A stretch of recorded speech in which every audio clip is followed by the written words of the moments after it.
Bueno, mi nombre es Jessica Pastrana y hoy les voy a hablar sobre el sistema urinario. El sistema urinario está conformado por riñones, uréteres, vejiga y la uretra, donde cada uno de estos órganos va a cumplir una función en particular. Los riñones van a ser los encargados de regular el volumen, la composición de la sangre, al igual que la presión arterial, el pH y la glucemia. Este produce dos hormonas importantes, que son el calcitriol y la eritropoyetina, además de que también es el encargado de excretar los desechos de la orina. Después tenemos a los uréteres, que estos son los que transportan la orina desde los riñones hasta la vejiga, y la vejiga, que es la encargada de almacenar la orina y excretarla a través de la uretra. Y por último tenemos a la uretra, que es la encargada de expulsar la orina del cuerpo. Bueno, a continuación les voy a empezar a hablar sobre los órganos que componen al sistema urinario. Como primero tenemos el riñón. El riñón es un órgano par en forma de frijol. Se encuentra en ambos lados de la columna vertebral, detrás de las vértebras T12 a L3. Cada riñón mide aproximadamente 10 a 12 centímetros de largo, 5 a 7 centímetros de ancho y 3 centímetros de grosor, y también pesan alrededor de unos 150 gramos. El riñón está compuesto por 4 partes principales. La primera, que es la corteza renal. Esta es la región externa del riñón, es de un color pálido y es granular. Esta es la que contiene a los corpúsculos renales y a los túbulos contorneados, siendo el principal sitio de la filtración glomerular. Después tiene a la médula renal, que esta va a ser la región interna compuesta por estructuras en forma de pirámides llamadas pirámides renales. También tiene lo que es una pelvis renal, que esta va a ser la cavidad en forma de embudo que va a recoger a la orina de los cálices mayores y la va a dirigir hacia los uréteres. Estos cálices menores y mayores son los conductos que transportan la orina desde las papilas renales hacia la pelvis renal. También tiene lo que es un ilio renal, que esta va a ser la entrada y la salida de los vasos sanguíneos, es decir, de la arteria renal y de la vena renal, de los nervios y del uréter. Bueno, como siguiente tenemos a los uréteres, que estos son dos conductos musculares que se encuentran uno por cada riñón. Estos transportan la orina hacia la vejiga y miden aproximadamente 25 a 30 centímetros de largo y tienen un diámetro interno de 1 a 10 milímetros. La entrada de los uréteres a la vejiga tiene un diseño oblicuo que actúa como una válvula que evita el reflujo de la orina hacia los riñones. Cada uréter conduce a la orina desde la pelvis renal hasta la vejiga, y las contracciones peristálticas de las paredes musculares de los uréteres son las que van a impulsar la orina hacia la vejiga. Estos uréteres también tienen una capa de músculo liso que realiza movimientos peristálticos, que son los que van a empujar a la orina en una dirección descendente. Bueno, ahora tenemos a lo que es la vejiga. La vejiga es un órgano muscular hueco y distendible, situado en la cavidad pelviana por detrás de la sínfisis del pubis. En los hombres la vamos a encontrar por delante del recto, y en la mujer es anterior a la vagina e inferior al uréter.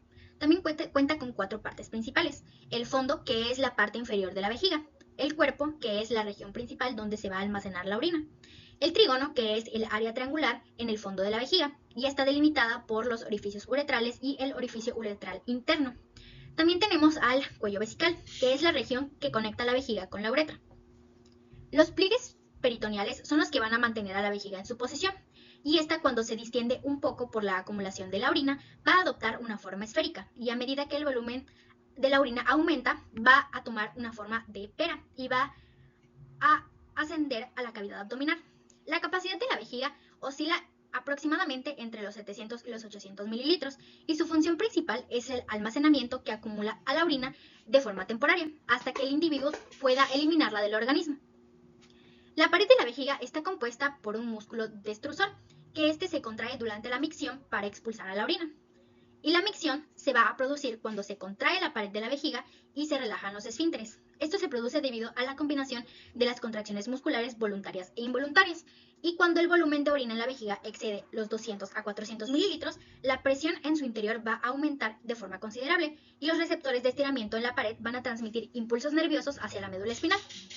Esta micción va a estar controlada por dos esfínteres. El primero, que es el esfínter uretral interno, que este se va a controlar de manera involuntaria, y el esfínter uretral externo, que este se va a controlar de manera voluntaria por el sistema nervioso somático. Bueno, ahora vamos a hablar de lo que es la uretra. La uretra es un conducto pequeño que se extiende desde el orificio uretral interno en el piso de la vejiga hasta el exterior, y este funciona como conducto de drenaje que va a transportar a la orina almacenada fuera del cuerpo. En los hombres la uretra es mucho más larga, mide aproximadamente unos 20 centímetros y tiene funciones urinarias y reproductivas, ya que es la que le da la salida al semen. La uretra masculina primero atraviesa a la próstata, después a los músculos profundos del perine y por último al pene, mientras que en las mujeres es mucho más corta, midiendo aproximadamente 4 centímetros, y la única función de esta es transportar la orina, lo que la hace mucho más susceptible a infecciones de vías urinarias. La abertura al exterior, denominada orificio uretral externo, se localiza entre el clítoris y el orificio interno de la vagina.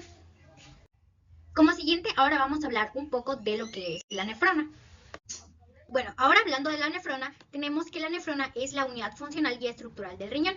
Esta es la encargada de la filtración de la sangre, de la reabsorción de sustancias esenciales, la secreción de los desechos y de la formación de la orina. Nosotros tenemos aproximadamente 1.000.000 de nefronas en cada riñón y todas van a tener un corpúsculo y un túbulo. Aproximadamente entre el 80 y 85% de nuestras nefronas van a ser nefronas corticales y sus corpúsculos renales se van a encontrar en la región externa, mientras que el otro 15 a 20% van a ser nefronas yuxtamedulares y sus corpúsculos renales se van a encontrar en la profundidad de la corteza. La nefrona cuenta con 3 partes principales. La primera, que es un corpúsculo renal. Este va a ser el sitio donde se va a filtrar el plasma sanguíneo y va a comenzar el proceso de formación de la orina.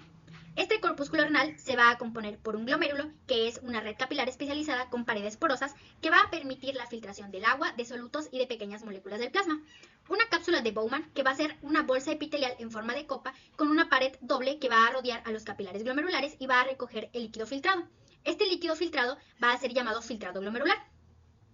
Y el plasma sanguíneo filtrado en esta cápsula glomerular y después el líquido filtrado van a ingresar en el túbulo renal. Y ahora el túbulo renal va a ser un conducto alargado y plegado hacia el que va a pasar el líquido filtrado. Este se va a encargar de modificar este filtrado mediante procesos de reabsorción y de secreción. También este túbulo renal va a constar de 3 partes. Uno, que es un túbulo contorneado proximal, que este va a ser el encargado de reabsorber la mayor parte del agua, de la glucosa, de aminoácidos, de electrolitos y también va a secretar iones de hidrógeno y otras sustancias de desecho. Va a constar de un asa de Henle, que esta tiene 2 segmentos, ascendente y descendente, y su función es participar en la creación de un gradiente osmótico que va a permitir la reabsorción del agua y la sal, regulando la concentración de la orina.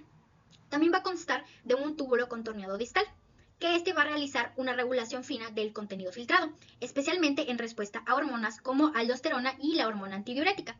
Y por última parte de la nefrona, tenemos un túbulo colector, que estos son túbulos contorneados distales de diversas nefronas y van a desembocar en un solo túbulo colector.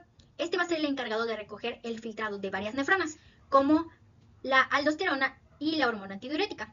Estas van a ajustar a la reabsorción del agua y de los electrolitos, y el líquido resultante en el túbulo colector es la orina definitiva. Bueno, ahora les voy a hablar un poco de lo que es la fisiología renal. Bueno, ahora vamos a hablar un poco de lo que es la fisiología renal. Sabemos que los riñones son los encargados de realizar la principal actividad en el aparato urinario, pues los otros órganos son sobre todo vías de paso o órganos de almacenamiento. Algunas de las funciones principales de los riñones van a ser la regulación de la composición de la sangre y la regulación de su pH, la regulación de la volemia, la regulación de la tensión arterial, el mantenimiento de la osmolaridad de la sangre, la producción de las hormonas, la regulación de la glucemia y la excreción de los desechos y de sustancias extrañas.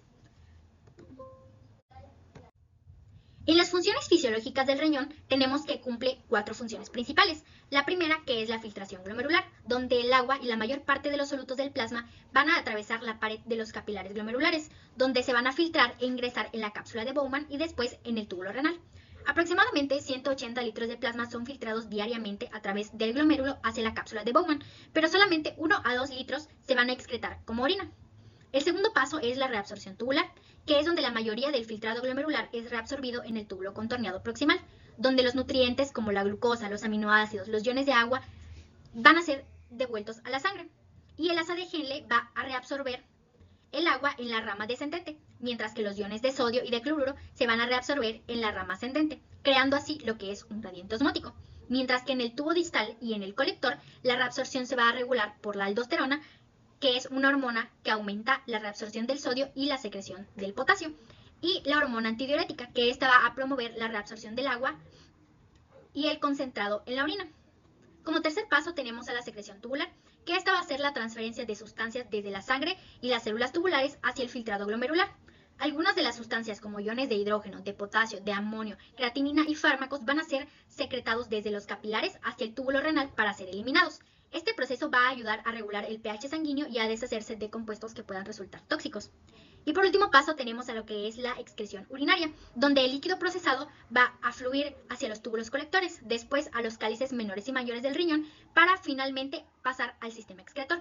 Los riñones que funcionan en una forma normal van a producir un gran volumen de orina diluida, y cuando la ingestión de líquido es elevada y un pequeño volumen de orina es concentrado, es cuando la ingestión de líquido es menor y la pérdida va a ser elevada. Y con eso podemos concluir con lo que es la fisiología renal.